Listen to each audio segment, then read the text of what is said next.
नमस्कार, मैं हूँ आपके साथ कोमल सिसोदिया और आप देख रहे हैं वॉइस आई इंडिया।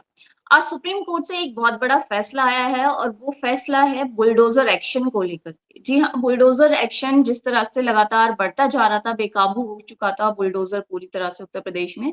अब उस पे जो है सुप्रीम कोर्ट ने लगाम लगा दी है और सुप्रीम कोर्ट ने आज जो है अपनी गाइडलाइंस जारी की हैं और वो गाइडलाइंस क्या हैं वो भी आपको बताएँगे और इसी पर आज हम जो है चर्चा करेंगे। और इसके साथ ही सुप्रीम कोर्ट ने कहा है कि अफ़सर जो है वो जज नहीं बन सकते और वो ये तय नहीं कर सकते कि दोषी कौन है। लेकिन वहीं पे जो गाइडलाइंस है, वो गाइडलाइंस कुछ इस तरह से हैं कि अगर बुलडोज़र एक्शन का ऑर्डर दिया जाता है, तो इसके खिलाफ अपील करने के लिए वक़्त दिया जाना चाहिए और क्योंकि जो रातों-रात जो घर गिराए जाते हैं, उसमें महिलाएँ, बच्चे वो जो है सड़कों पर आ जाते हैं, जो कि किसी भी लिहाज से ठीक नहीं है। वहीं पे गाइडलाइंस में ये भी है कि नोटिस भेजे जाने के बाद जो है 15 दिन का समय दिया जाना चाहिए और इसी के साथ रजिस्टर्ड पोस्ट के ज़रिए कंस्ट्रक्शन के जो मालिक हैं, उनको भी नोटिस भेजा जाएगा और इसे दीवार पर भी चिपकवाया जाएगा, जिससे जो है पता चल सके और इसी तरह से कुछ गाइडलाइंस सुप्रीम कोर्ट ने जारी की हैं। कलेक्टर और डिस्ट्रिक्ट मजिस्ट्रेट को भी जानकारी दी जाएगी इस चीज़ की और इसी के साथ गाइडलाइन का पालन ना करना कोर्ट की अवमानना मानी जाएगी और इसकी ज़िम्मेदारी जो है वो अधिकारी की होगी और जिसके बाद जो है वो जो घर गिराया जाएगा, जो निर्माण जो है गिराया जाएगा उसको अधिकारी खुद अपने पैसों से बनवाएँगे और साथ ही मुआवज़ा भी देना होगा इसका। और नोटिस में ये भी बताया जाएगा कि निर्माण क्यों गिराया जा रहा है और इसकी सुनवाई कब होगी। और इसी के साथ ऑर्डर में ये भी है कि ऑर्डर अब डिजिटल पोर्टल पे भी दिखाया जाएगा और जो अवैध निर्माण गिराने के ऑर्डर दिए जाने के बाद व्यक्ति को 15 दिन का मौका भी दिया जाएगा ताकि वो खुद अवैध निर्माण गिरा सके या हटा सके। अगर इस ऑर्डर पर स्टे नहीं लगाया गया, तब भी तभी बुलडोज़र एक्शन लिया जाएगा और इन्हीं सब पे हम जो है बातचीत करेंगे और हमारे साथ मौजूद हैं लखनऊ से आलोक पाठक। बहुत स्वागत है सर आपका। सर जिस तरह से आज सुप्रीम कोर्ट ने गाइडलाइंस जारी की हैं, इस पर क्या कहेंगे आप? सबसे पहले तो आपकी टिप्पणी। देखिए, सुप्रीम कोर्ट में कई राज्यों से लोग गए थे बुलडोजर एक्शन के खिलाफ। आजकल एक नई परंपरा चालू हो गई थी। यूपी में एक बुलडोजर मॉडल आया था और योगी जी को बुलडोजर बाबा कहा जा रहा था। इस जी, मॉडल को कई राज्यों ने अपना लिया था। इसमें त्वरित न्याय की व्यवस्था हो गई थी कि किसी अपराधी को आरोपी बना दिया गया और आरोपी बन गया तो उसके बाद तुरंत बुलडोजर पहुंच जाता था और उसके मकान को अधिकारी बताते थे कि अवैध निर्माण है, उसको तुरंत तोड़ दिया करते थे। जी, इस पे बड़ी तगड़ी प्रतिक्रिया आई भी। हाल में एक मामला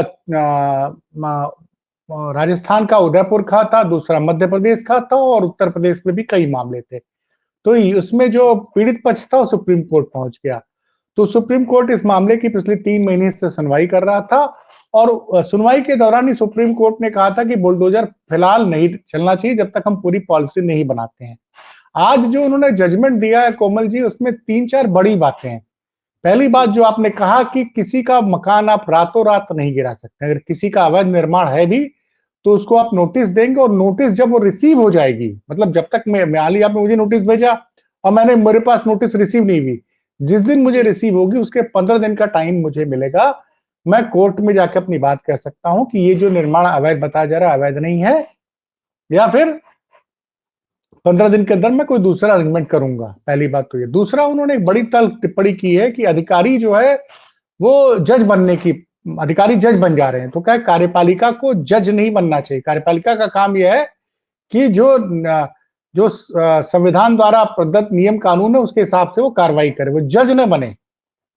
वो इस संदर्भ में टिप्पणी की गई कि किसी के ऊपर किसी अपराध का आरोप लगा है, वो कोर्ट में साबित नहीं हुआ। पहली बात, बिना साबित हुए आप उसको अपराधी घोषित करते नहीं, आरोपी है, पहली बात। दूसरी बात, अपराधी का किसी मकान में रहता है तो उसके लिए, और उसने अवैध निर्माण कराया भी है, तो उसके साथ उसके माँ बाप, उसके भाई बहन, उसके पति परिवार, बच्चे रहते हैं। तो उसके अपराधी के अपराध की सजा उसके परिवार को अपना दें। बड़ा एक महत्वपूर्ण चीज है कोमल जी, जो मैं आपको बताना चाहूंगा कि इसमें जो जजमेंट दिया है, उस जजमेंट के पहले जज साहब ने 4 लाइनें जस्टिस बी आर गवई जो सुप्रीम कोर्ट के जस्टिस हैं, सीनियर जस्टिस, उन्होंने जो फैसले की जो शुरुआत में लिखा है, अपना घर हो, अपना आंगन हो, इस ख्वाब पे हर कोई जीता है, इंसान की दिल की ये चाहत है कि एक घर का सपना कभी न छूटे। उन्होंने घर को लोगों को मौलिक अधिकार बता दिया कि घर एक हर आदमी के एक परिवार की जरूरत होती है, उसको इस तरह से सरकार अकारण न तोड़े। आप पूरा स्पष्ट कारण बताएं और स्पष्ट कारण में बताएं क्यों घर गिराना चाहते हैं, किस किस नियम कानून का उल्लंघन हुआ है। अभी तक क्या हो रहा था कि कोई अपराधी घोषित हो गया तो सर, ये परंपरा ज्यादातर शुरू हुई है जब से योगी आदित्यनाथ उत्तर प्रदेश से मुख्यमंत्री बने। और मैं एक जी, खास घटना का जिक्र करूंगा। कानपुर देहात में एक विकास दुबे नाम के एक अपराधी हुआ करते थे। तो उनकी विकास दुबे की पुलिस ने उनके ऊपर उनके घर उनको पकड़ने गई। वहां जो है वो एक मुठभेड़ हुई। मुठभेड़ में जी, कई पुलिस वालों की जान चली गई। तो उसके बाद क्या हुआ कि विकास दुबे वहां से भाग निकला। तो विकास दुबे के मकान पे और उनकी संपत्तियों पे बुलडोजर चला था। तो चूंकि कई अपराधी मारे गए थे, माफ कीजिएगा, कई पुलिस वाले मारे गए थे, तो जनता ने उस वक्त ताली पीट के इसका स्वागत किया था। तो इससे क्या कि योगी सरकार और योगी सरकार के अधिकारियों को लगा कि हम त्वरित न्याय कर सकते हैं और ये बुलडोजर की परंपरा चालू हुई। कुछ पूछ रही थी आप, बताइए। जी। जी सर, मैं ये पूछना चाह रही थी क्योंकि इससे पहले भी जो है सुप्रीम कोर्ट ने रोक लगाई थी बुलडोजर एक्शन पे, तब भी बुलडोजर जो है इतना बेकाबू था कि वो कंट्रोल ही नहीं था। लेकिन इस बार जो है गाइडलाइंस के साथ में सुप्रीम कोर्ट ने अपना फैसला सुना दिया है। क्या अब योगी सरकार, योगी जी जो है वो बाज आएंगे? बुलडोजर, क्योंकि बुलडोजर नीति जो है उन्होंने अपनाई हुई है वो बहुत ज्यादा अब जो है बेलगाम हो चुकी है। तो क्या अब बुलडोजर पे लगाम लगेगी? क्या योगी आदित्यनाथ मानेंगे? देखिए, क्योंकि इससे पहले मानेंगे भी तो कोर्ट का ऑर्डर आया था और उसके बाद भी घरों पे बुलडोजर चले, सभी ने देखा। नहीं नहीं, जब से सुप्रीम कोर्ट ने रोक लगाई तो सुप्रीम कोर्ट ने अभी एक बहराइच वाले मामले में, बहराइच में जब सांप्रदायिक हिंसा फैली थी तो सरकार जी, बुलडोजर लेके पहुंच गई थी। तो वहां पे उन्होंने कहा था कि आप बुलडोजर नहीं चलाएंगे और जो अधिकारी बुलडोजर चलाएगा तो उसके खिलाफ सुप्रीम कोर्ट की अवमानना होगी, फिर तो हम कार्रवाई करेंगे। तो अधिकारी फिर पीछे हट गए। जी, तो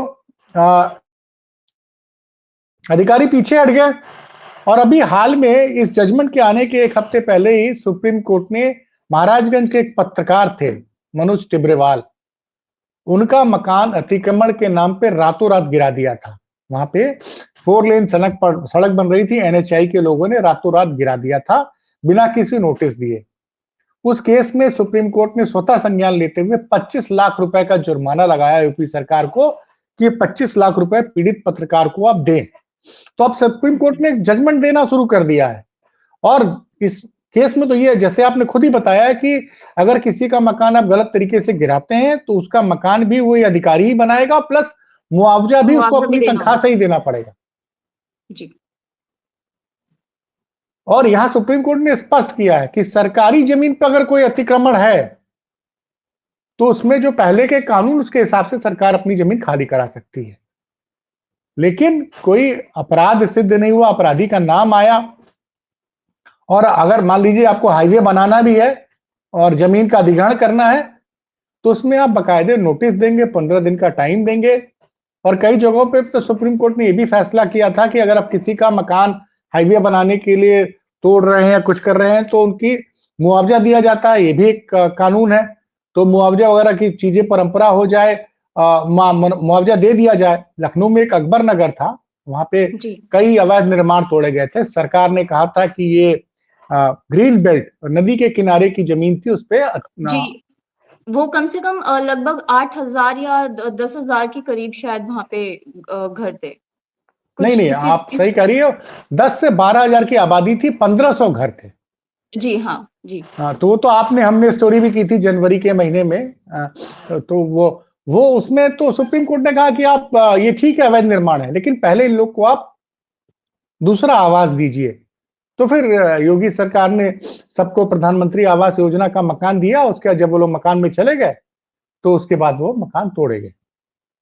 तो अब जी, जो है और आज तो बड़ा स्पष्ट कर दिया है कि अधिकारी अब मुझे लगता है सोचेंगे, क्योंकि अब सुप्रीम कोर्ट की अवमानना करेंगे तो अवमानना में उनकी उनके खिलाफ कार्रवाई भी हो सकती है। तो बिल्कुल, और जबकि सुप्रीम कोर्ट ने अब साफ कह दिया कि अधिकारी अगर बुलडोजर चलाते हैं तो उसके बाद अगर अवैध तरीके से करते हैं वो बुलडोजर चलाते हैं तो उसके बाद उनको खुद ही जो है मुआवजा भी देना होगा और उसका निर्माण भी खुद ही करवाना होगा। तो ये बेलगाम बुलडोजर पर आज रोक लग गई है। अब ये बिल्कुल। बुलडोजर मॉडल ना, बुलडोजर, उन्होंने सुप्रीम कोर्ट ने साफ बोला बुलडोजर न्याय नहीं दे सकता है, न्याय देने का काम न्यायालयों का है। जी। अभी क्या हो गया था कि अधिकारी ही अपने आप को जज समझने लग गए थे, इसीलिए बोला उन्होंने कार्यपालिका जज बनने की कोशिश न करे, एक सख्त टिप्पणी है। और उत्तर प्रदेश में एक रिटायर्ड आईपीएस है, जबरिया रिटायर्ड आईपीएस अमिताभ ठाकुर, अभी मैंने इनका एक चैनल के लिए इंटरव्यू किया था। अमिताभ ठाकुर ने कहा है, उन्होंने तो सीधे सीधे योगी जी से को बर्खास्त करने की बात की है कि योगी जी को मुख्यमंत्री के पद से बर्खास्त कर देना चाहिए, क्योंकि सुप्रीम कोर्ट ने बड़ी तल्ख टिप्पणी की है कि बुलडोजर का दुरुपयोग बिल्कुल रुकना चाहिए। आप रातों रात किसी का मकान नहीं गिरा सकते हैं। आप कोई अपराधी साबित नहीं हुआ है, अपराध उसने किया, उसके ऊपर आरोप लगा है, कोर्ट ने उसको अभी अपराधी नहीं घोषित किया है, उसके पहले ही बुलडोजर चला जाता है। दर्शकों को जी। बता दूं, उदयपुर में कुछ बच्चों में मारपीट हो गई और एक लड़के की जान चली गई। आरोपी लड़के के घर राजस्थान की सरकार पहुंची, उसने बुलडोजर चलवा दिया। बाद में पता चला कि वो जो लड़का था वो किराए पे रहता था, तो जो किराएदार है, और घर इन्होंने मकान मालिक का गिरा दिया। जी। मतलब आपने ये तक तहकीकात नहीं किया कि ये मकान किसके नाम पे है। बिल्कुल। तो ये जो अब ये, और उसके अलावा जो मध्य प्रदेश की घटना है, जिसमें एक कांग्रेस के एक नेता, धर्म विशेष के नेता का पूरा मकान सरकार ने तोड़ दिया। कुछ वहां पे सांप्रदायिक हिंसा की बात आई थी, उसके बाद ही वो लोग सुप्रीम कोर्ट गए थे, बहराइच वाले मामले में गए थे। तो अब सुप्रीम कोर्ट ने बड़ी क्लियर, ये नियम कानून पहले से भी थे, लेकिन आज उन्होंने बकायदे इस पे आदेश दे दिया। जी। और बिल्कुल इसके आलोक सर। जी। इसके साथ-साथ ही सुप्रीम कोर्ट ने ये भी कहा है कि जो है अब अगर इस तरह का कोई भी निर्माण अगर गिराया जाता है तो उसकी उसकी जो है बाकायदा कार्रवाई करते समय उसकी वीडियोग्राफी भी की जाएगी और इसे सुरक्षित रखा जाएगा। कार्रवाई रिपोर्ट जो होगी वो म्युनिसिपल कमिश्नर को भी भेजी जाएगी। नहीं, अब तो भाई अब ये मामला इतना आसान नहीं रह गया है। जी। ऐसा हुआ था कि 2022 के चुनाव में बुलडोजर बाबा के रूप से योगी जी को प्रचारित किया गया बिल्कुल। और योगी जी की रैली में बुलडोजर आता था। तो सबको लगा कि योगी जी तो मानते थे कि उनके बुलडोजर के द्वारा जो जो न्याय दे रहे हैं, लेकिन यहाँ पे एक गलती हो गई। जैसे आपने किसी अपराधी के घर बुलडोजर चलाया, उसने सरकारी जमीन पे कब्जा किया है, तब तो ठीक है, सरकारी जमीन पे कब्जा हटना चाहिए। लेकिन बाद में पता चलता है कि भैया वो मकान अपराधी का नहीं था, उसके माँ बाप का था, और कागज भी जल्दी से नहीं देखे गए, ताबड़तोड़ बुलडोजर चलवा दिया गया। जैसे अकबर नगर वाले किस्से में याद करिए ना, अकबर नगर में जनवरी के महीने बुलडोजर पहुंच गया था। जी। उसके बाद बड़ा धरना प्रदर्शन हुआ और उसके बाद लोग कोर्ट गए, कोर्ट ने कार्रवाई रोकी, पूरी सुनवाई हुई, सरकार ने कागज रखे, तब कोर्ट ने फैसला किया कि ठीक है, इन्होंने ग्रीन बेल्ट पे मकान बनाए हैं जो गलत है, लेकिन फिर भी इनको आप पहले रहने की व्यवस्था कीजिए। तो उनको मकान देना पड़ा, ठीक है, उस मकान की कुछ कीमत दी इनके मकान। तो ये जो उस और बुलडोजर एक बड़ा मुद्दा था कोमल जी, 2024 के लोकसभा चुनाव में यूपी में बुलडोजर एक बड़ा मुद्दा था और जनता ने इसके खिलाफ मतदान किया। इसीलिए इंडिया जी। गठबंधन लोकसभा चुनाव में बड़ी जीत हासिल कर पाया और भाजपा की करारी हार हुई। जी। तो आज इसीलिए बोला ना, अमिताभ ठाकुर ने कहा ना कि ये अधिकार, अमिताभ ठाकुर ने तो बड़ी बातें की आज। उन्होंने कहा कि ये अधिकारियों का कोई दोष नहीं है, अधिकारी तो रबर स्टैंप है, जो योगी जी कहते हैं वो अधिकारी को मानना पड़ता है, और नहीं मानेगा बिल्कुल। तो उसका ट्रांसफर हो जाएगा। तो जी। इसलिए उन्होंने कहा कि ये जो बड़ी एडवर्स एंट्री, मतलब एडवर्स रिमार्क कहते हैं, बड़ी ही, अगर सुप्रीम कोर्ट के 95 पेज के जजमेंट को आप पढ़िएगा कोमल जी, तो उसमें बड़ी तल्ख टिप्पणी की है। क्या है, ये मानव अधिकार का, बेसिक मौलिक अधिकारों का हनन हुआ है। तो उन्होंने कहा कि ऐसी स्थिति में योगी जी को खुद नैतिकता के आधार पर इस्तीफा दे देना चाहिए या फिर गवर्नर को उनको बर्खास्त कर देना चाहिए। तो देखिए अब सुप्रीम, और मुझे नहीं लगता है कि अब आपके जमाने में जब इतनी ज्यादा सोशल मीडिया और इतनी चीजें हैं, जज खुद संज्ञान ले रहे हैं, कई मामलों में जज खुद ही संज्ञान ले लेता है। जैसे मनोज टिब्रेवाल वाला जो पत्रकार का मामला था, उसमें सुप्रीम कोर्ट ने खुद ही संज्ञान ले लिया और 25 लाख रुपए का जुर्माना लगा दिया उत्तर प्रदेश सरकार को। मुख्य सचिव को बोला कि पैसा ट्रांसफर कीजिए। तो अधिकारी अब इस तरह से कुछ, क्योंकि अधिकारी को तो नौकरी करनी है, कानून का सामना अधिकारी को करना है, मुख्यमंत्री तो आदेश देंगे नहीं। तो डीएम और कमिश्नर या म्युनिसिपल कमिश्नर या कोई भी अधिकारी, मुझे नहीं लगता है कोमल जी कि सुप्रीम कोर्ट के आज के निर्णय के बाद अपनी मर्जी से बुलडोजर का दुरुपयोग करेगा। जो करेगा फिर वो लीगली, क्योंकि अब वो एक एक चीज डॉक्यूमेंटेड हो गई है। जी। लेकिन यहां पे ये भी मैं बता दूं कि अगर आपने सरकारी जमीन पर अतिक्रमण किया हुआ है तो भी आपको मैक्सिमम 15 दिन की नोटिस मिलेगी। 15, उसमें भी 15 दिन की नोटिस आपको देनी पड़ेगी, लेकिन उसको फिर सरकार 15 दिन बाद खाली करा सकती है। जी। चलिए अब तक समय देने के लिए बहुत-बहुत धन्यवाद सर।